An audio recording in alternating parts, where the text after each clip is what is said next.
अगला विस्तृत उत्तरीय प्रश्न है जिसका उत्तर 50 से 60 शब्दों में लिखना है। तो इसमें पहला प्रश्न है कि लेखक बाल कृष्ण के मुंह पर छाई गोधूलि को श्रेष्ठ क्यों मानता है।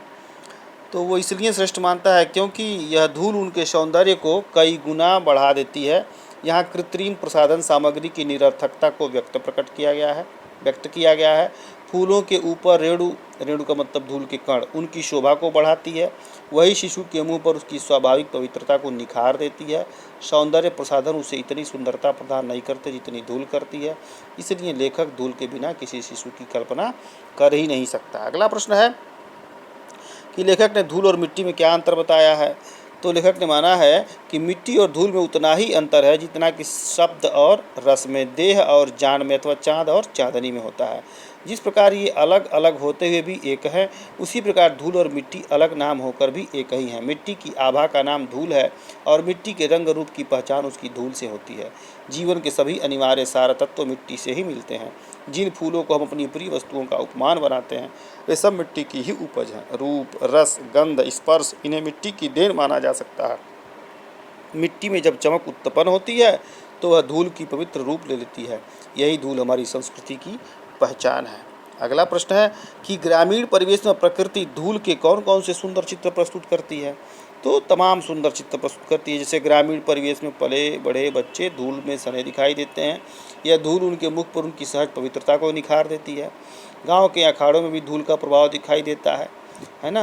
गांव के अखाड़ों की मिट्टी को देवता पर चढ़ाया जाता है। ग्रामीण परिवेश में शाम के समय जंगल से लौटते हुए गायों के खुरों से उठती धूल गोधूल की पवित्रता को प्रमाणित करती है। तो इस तरह के तमाम चित्र लेखक बताता है। अगला प्रश्न है कि हीरा वही घन चोट न टूटे, इसका आधार स्पष्ट कीजिए। तो जो है लेखक हीरे और कांच में तुलना करते हुए कहता है कि सच्चा हीरा वही होता है जो हथौड़े की चोट पड़ने पर नहीं टूटता। कांच और हीरे में यही मुख्य अंतर है। धूल भरे हीरे में ऊपर धूल को न देखकर भीतरी चमक को निहारना चाहिए जो अटूट होती है। यह अमरता का दृढ़ प्रकाश प्रस्तुत करती है। कांच की चमक को देखकर मोहित हो जाना मूर्खता है। हीरे की परख जौहरी ही कर सकता है। हीरा शाश्वतता का स्पष्ट प्रमाण है तो कांच क्षणिकता का। हीरा एक न एक दिन अपनी अमरता का बोध कराकर कांच की नश्वरता को प्रमाणित करता है। लेखक के अनुसार धूल में लिपटा किसान आज भी अभिजात वर्ग की उपेक्षा का पात्र है। किसान उसकी उपेक्षा सहन कर मिट्टी से प्यार करता है और अपने परिश्रम से अन्न पैदा करता है। यह उसके परिश्रमी होने का प्रमाण है। यह ऐसा हीरा है जो धूल से भरा है। हीरा अपनी कठोरता के लिए जाना जाता है जो हथौड़े की चोट से भी नहीं टूटता। इस प्रकार से भारतीय किसान को भी कठोर परिश्रम से नहीं घबराना चाहिए, इसलिए वह अटूट है। अगला है कि धूल, धूल, धूली, धूरी और गोधूली की व्यंजनाओं को स्पष्ट कीजिए। तो धूल जीवन का यथार्थवादी गद्य है। तो धूल ही उसकी कविता है, अर्थात हमारा शरीर जिस धूल और मिट्टी से बना है वही धूल उसकी वास्तविकता प्रकट करती है और इसी धूल शब्द को कवियों ने धूल के रूप में अभिव्यंजित किया है। धूल छायावादी दर्शन है, इसकी वास्तविकता छायावादी कविता के समान संदिग्ध है। धूरी लोक संस्कृति का नवीन जागरण है, अर्थात भारतीय संस्कृति में कवियों ने धूरी शब्द का प्रयोग करके अपनी प्राचीन सभ्यता को प्रकट करना चाहा है। इस प्रकार गोपाल और गौओं के पद संचालन से उड़ने वाली मिट्टी को गोधूली कहा गया है। इन सब का रंग चाहे एक ही हो किंतु रूप में भिन्नता है। मिट्टी काली, पीली, लाल तरह तरह की होती है, लेकिन धूल कहते ही शरद के धुले उजले बादलों का स्मरण हो जाता है। अगला है कि धूल पाठ का मूल भाव स्पष्ट कीजिए। तो धूल पाठ में लेखक ने धूल की महिमा, महात्म्य व उपलब्धता की उपयोगिता का वर्णन किया है। इस पाठ के माध्यम से लेखक ने मजदूर किसानों के महत्व को स्पष्ट किया है।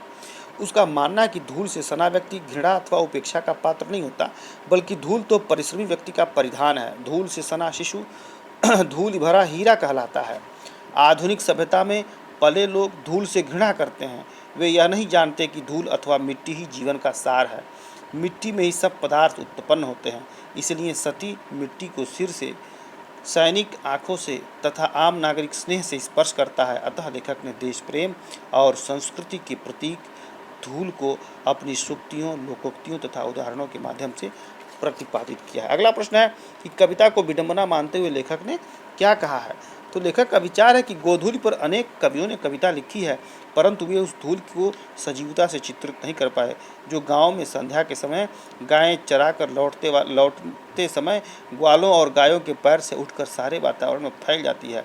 अधिकांश कवि शहर के रहने वाले हैं और शहरों में धूल धक्कड़ तो होता है, परंतु गांव की गोधूलि नहीं होती, इसलिए वे गांव की गोधूलि का सजीव वर्णन अपनी कविताओं में नहीं कर पाए। हिंदी कविता की सबसे सुंदर पंक्ति है, जिसके कारण धूलि भरे हीरे कहलाए। परंतु विडंबना यह है कि कवियों की लेखनी पर नगरीय सभ्यता विस्तार के कारण विराम चिन्ह लग गया है।